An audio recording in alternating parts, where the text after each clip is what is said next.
Welcome back to another episode of Reusable Space Program. This is episode 17, and you find us testing out our new little rover. We're going to be using this soon, but not here. We're going to go to the Moon.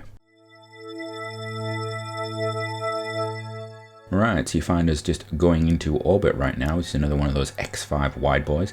Inside it is the rover we were just testing. And it has on board 2 new Kerbals. Yes, that's it. We've hired some Kerbals. Oh, no, let me rephrase that. They decided to join us, and we just had to pay for new spacesuits. So they've got their own special new spacesuits that are different to the old cruise spacesuits. And this is Gwynne Kerbin, or Gwynne Kerbin.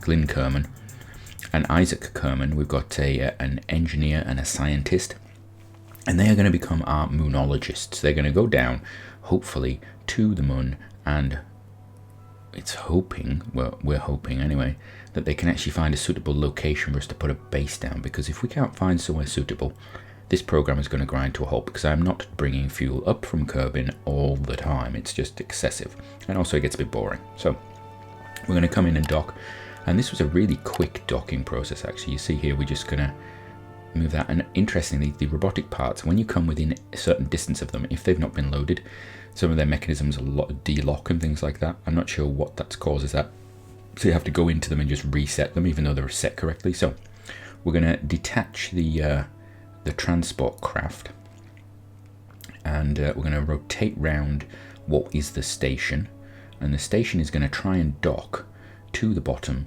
or to the top of there. And this was the worst docking I have ever done in my life. I ended up basically chasing around. If you watch, we basically, instead of going normal, anti-normal and being clever like that, because the rover doesn't have any orientation, I knocked it and it started to spin, and then it was just a case of chasing. And you look at this, it's basically rotating around, and I'm spending 90% of my energy trying to actually follow it, and then the other 5% getting closer and closer, and in the end I just go, right, just push as hard as you can, and then we do, and we get close, and we get it. It was horrible. So we've now got 3 people on this little train, as we would call it, and we're actually going to send them straight to the Moon. So we're going to send, yeah, that's right, the habitation unit is not going to stay around Kerbin. We're actually going to put a habitation unit around the Moon, because we're going to do some on-orbit work there. We're going to need somewhere to sort of assemble things and prepare things, get our units together, get our Kerbals ready, and so off we go. So we're actually using Cargo 1 for this. We've got NACOT inside Cargo 1. You notice we get this odd sort of interplay between the exhaust of Cargo 1, and I think this is probably either the robotic arm on the rover or those circular fuel tanks. There's something to do with a collider or a mesh collider or something like that with the effects, and it's a really odd little effect.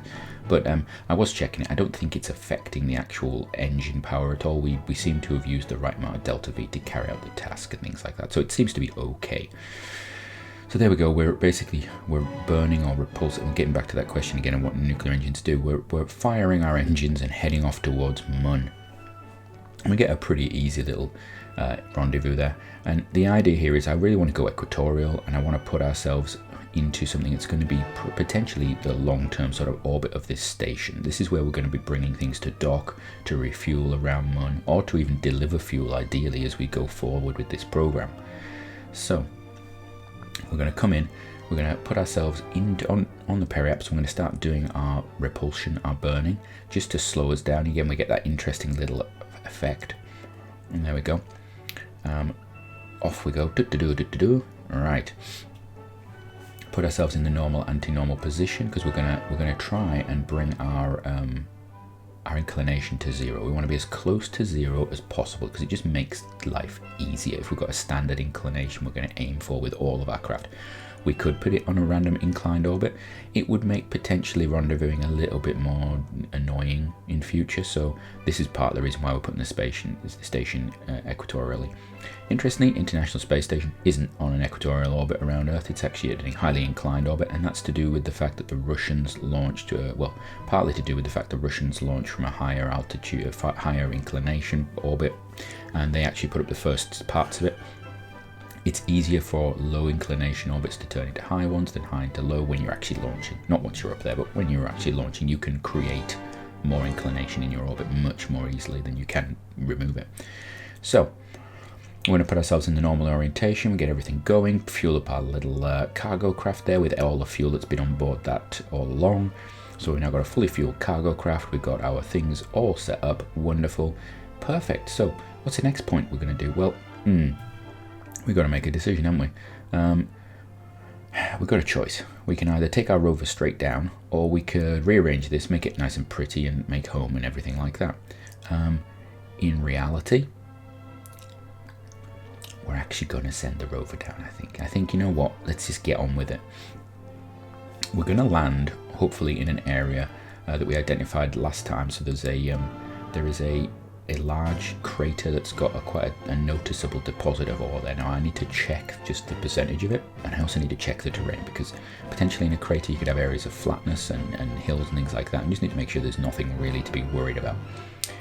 So what we're going to do, we're going to take, here we are with our transporter, and we're just going to flip it round, and we're going to pull it in, and we're going to dock. That's our aim. We're going to rotate round and dock. So transporter, we do a little bit of flipping around, we activate these ports. We're going to try and make sure that our engines are either side of our craft that's going to land. And we're just bringing in Nakot. So Nakot is doing this by hand on our first attempt. We could automate it. We've got those communication system, but they're not arranged properly yet. I need to sort them out because they are all over the place currently. So then we've got to sort of decide, right, what are we doing? Before that though, before we actually deorbit that and try and land, we're actually going to do something that we should have done straight away, and that is we need to get Scott Kerbin up to his new home, because he's been floating around for absolutely ages in his little two-man moonbus pod, and we've got a station up in orbit there that can actually it can support, you know, he could do whatever he wants. We don't have a science lab yet, but he can at least move around. Look, he's in a tiny little cramped cabin. He's been there for 20 days now. Now it's not what Nakot had to put up with, but it's still not great. So he's going to do a little rendezvous with the station. We put a maneuver node to put him into a Hoffman transfer. We're going to raise his orbit at the right time so that we actually get this rendezvous moment. We're going to go forward in time, just fast forward, like you do in real life. And you can see, he can now see the target. He's going to wait for it to close up on him. And we got quite a nice close-ish arrival here. The difficulty is, because I undocked that first craft, he's now got two craft on screen. And it's sometimes, and I didn't do it this time, but you can, if you're not careful, target the wrong craft, and that can be embarrassing. We've done that previously, if you remember. And so particularly when they start to drift apart, you can end up, half a kilometer away from your target. So he's going to come in just underneath. He's going to slow himself down there. Now we're going to, because we've got a small docking port on this, we're not actually going to dock onto one of the large ones. We can't. We're going to have to dock onto one of the small ones on the main cargo container at the top there, the hitchhiker container.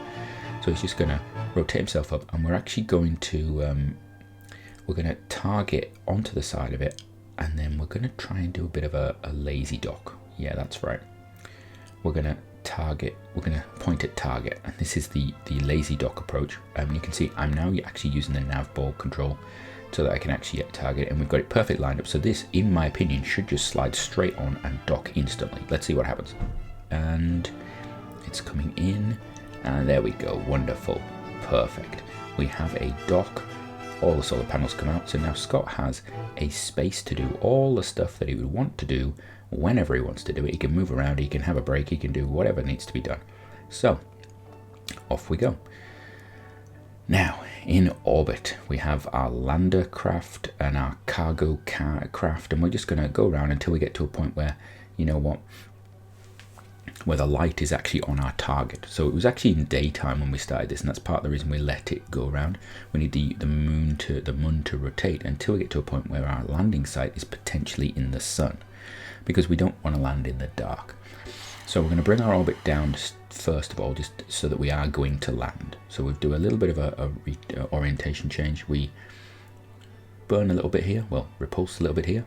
And you can see I've set a node just to put me on the far edge of that crater. We want to land somewhere sort of ideally in the middle, or ideally to one side actually, because then we can travel across the crater along the equator. But the furthest we want to land is that point there, and we know we're going to land before that because of the way that we're going to do it. So we're coming in, and as soon as we basically come over the crater rim, we're going to start burning. That's going to be our aim. You can see we've put down the landing legs on this craft, on this little rover craft, but we've got the wheels pulled up. I don't want the wheels broken, although we've got an engineer on board. I can't remember what the rules are regarding engineers and how good they need to be to fix wheels. And our engineer is really unqualified. So we're coming down, and all it is a case of now is, am I seeing anything that is going to be dangerous to drop this craft on? Okay, our cargo craft does not have landing gear. We are using the landing legs on the rover only, and we're going to drift down ever so carefully, all the way down. Just going to repulse, and just bring it down. Now, we're just sitting on nuclear engines right now, which is not the greatest thing to do, but we're just going to bring it down slowly, and then down. It wasn't the best landing. It was quite rough, in fact.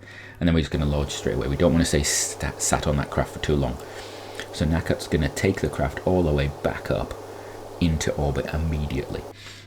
The idea being, if we do this properly, we should have minimal problems, and we could actually get a nice. Now, if I was doing this really well, we could actually probably try and rendezvous immediately with another craft. But she's going to put it into a little lower orbit there. We get our maneuver node set up, and she's going to burn away or repulse away. I don't know. Yeah, that was it. I was trying to check that the actual position of the engines was okay, because they were not locking properly, shall we say. And then we're just going to move to our maneuver node and start repulsing. So there we go, bit of it, and off we go with the engines. Now, one of the disadvantages of having this design the way it is those engines are a little wobbly, particularly when you initiate them, and it can set off a little wave in the craft. So we're going to have to keep that in mind if we actually try and go bigger with this, which we may have to do for bigger modules, because I'm not sure on the thrust of these, but they should be okay for Mun at least. And there we go, we're going to set up our Hoffman transfer. Nice and easy around the Mun.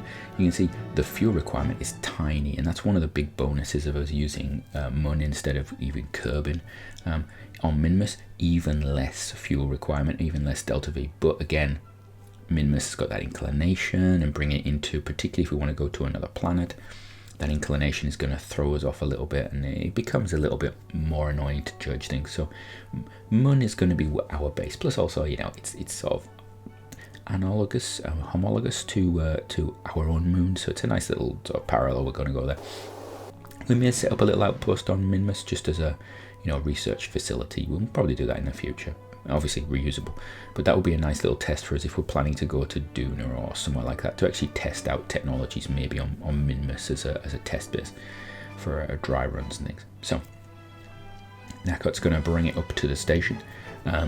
Obviously, since she's been away, Scott has now docked up there, and so Scott's up there as well. So the two of them have not seen each other for a good few days. You know, we're looking at probably 2 weeks, 3 weeks of not seeing each other. They've been alone for quite a long time, each of them. Nakot has spent. Well, we're looking at approaching 120 days in orbit, which in Kerbal is actually probably over a year, isn't it? Because they've got 6-hour days, and period around orbit is different. So we're probably looking at a Kerbal year at least that Nakot has been in orbit, and most of that time has been on her own. So the docking here is really easy. We could choose either docking port to actually go for, because we've got two different styles of docking port on this craft. We've actually left it in the position where the smaller docking node is at the top, which is where we're going to dock, I think, because we don't need to use the big docking ports. And here I'm actually just playing around with the RCS, because I disengaged some of the RCS while we were carrying things, just because rotation and things like that weren't important to us, and I wanted to just mess around a bit with it. The RCS sometimes, particularly on these landing craft, the cargo craft, can be a bit annoying. Oh, so we're actually going to, I think we're just going to flip it around and decide on how we want to do this. Just rotate it. There we go.